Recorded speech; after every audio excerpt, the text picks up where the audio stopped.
Continuing with the build guides for the Mystic class, this time around we're going to build a caster, a very powerful caster. Have in mind that this is a mod. Again, for those of you new players, new people watching this content, if you're playing on console, don't worry about this. This is soon going to come to consoles as well.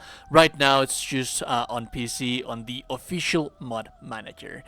That being said, what we're going to be doing with this guy, I'm going to show you first how you should be looking like at level 1 and what is it that you're going to be using on consequential levels. Have in mind that this is a class where you're going to do quite a lot of respec because of the stuff that we're going to have in here. This is a class that natively going to require quite a lot of concentration.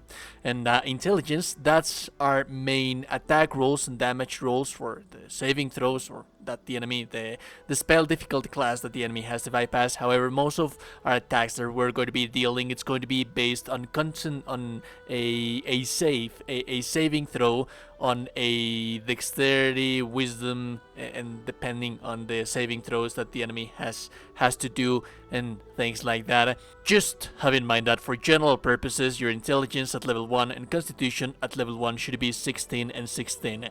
Dexterity 9. We need to actually have a little bit of armor class initiative right here.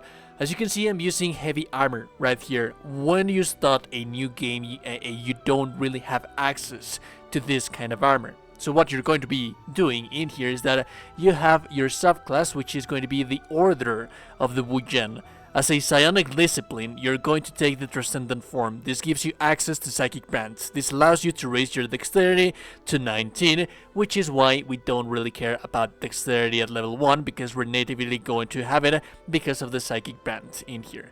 And then, this is a class that's more than anything going to be focusing on dealing elemental damage. The extra little something at level 3 and at level 6, the class actions or features that you receive for this character is elemental attunement. This allows you to bypass any kind of element that the enemy might have resistance to, and you're going to be able to decide which type of damage do you want for that to bypass the damage that you're dealing, and this is toggleable. You can toggle this on and off.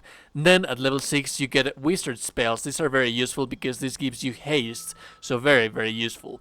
On the Wujen disciplines, I'd say that you can toy around with whatever that you would want to have in here, but what I like to go to, what I like to use, and just for the versatility, this is not something that you necessarily need, I like to have the Wood and Earth, which is the wood and earth, the fire, the air, because the air has elemental, any kind of class that the water also has elementals.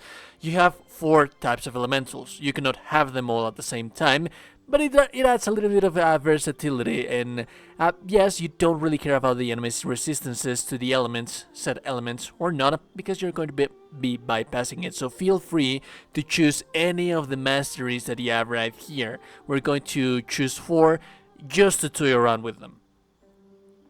Now, at level 6, you actually get to choose 3 spells that can be swappable in between your desired needs at certain specific levels.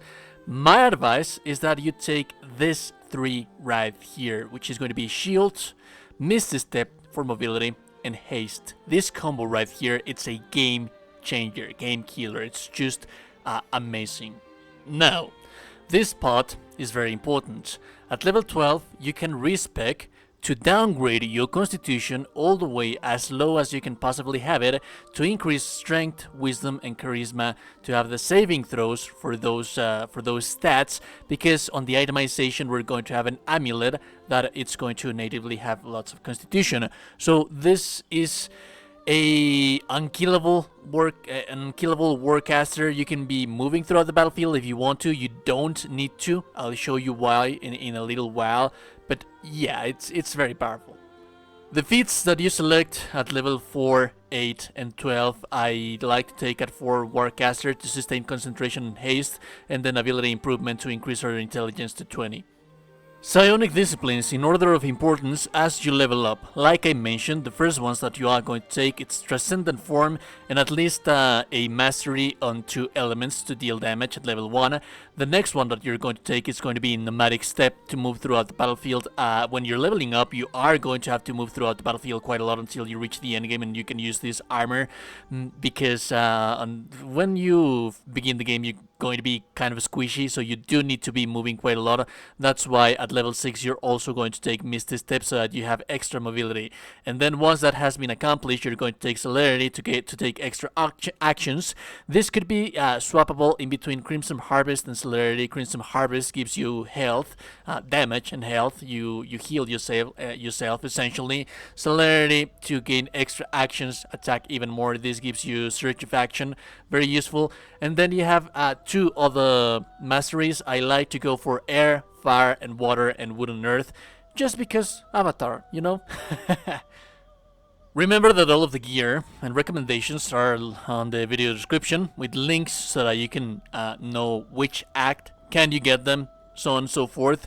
So the Helldusk armor, this is what's going to allow you to at level 12 you have 25 armor class, as you can see right there, but because of the shield that you took at level 6, that's actually because of a reaction that's 30 armor class. So that's very, very powerful. At the end game you can be you can be on melee range, you can be a tank and be casting your spells.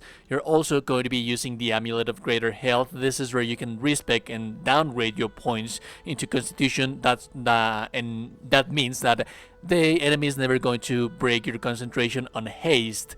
Being able to concentrate on haste, it's very, very important for this class. And as for the weapon, just any staff. Staffs are going to give you is essentially more often than not. This one doesn't, but for example, if you change this staff, I advise to have something that would give you spell, save, difficulty class, and spell attack rolls, so that the enemy has a harder time trying to bypass the spells that you throw up at them. And then as for the shield, any shield that you have at hand, that's going to be more than enough. The best shield that you can possibly have, that's what you're going to be using. As for buffing your character, you're going to use the Psychic Brand to buff your character with Dexterity, extra armor class when you're using armor that is not this one that we're using right here.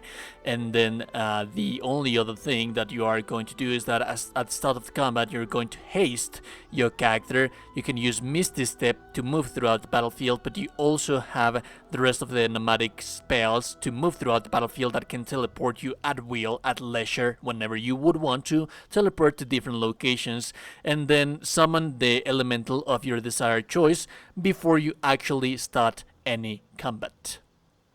And that's ideally, really, that's the gist of everything. When you are leveling up, like I said, you are going to have to move throughout the battlefield quite a lot. When you start the game, this is not going to be a frontliner class.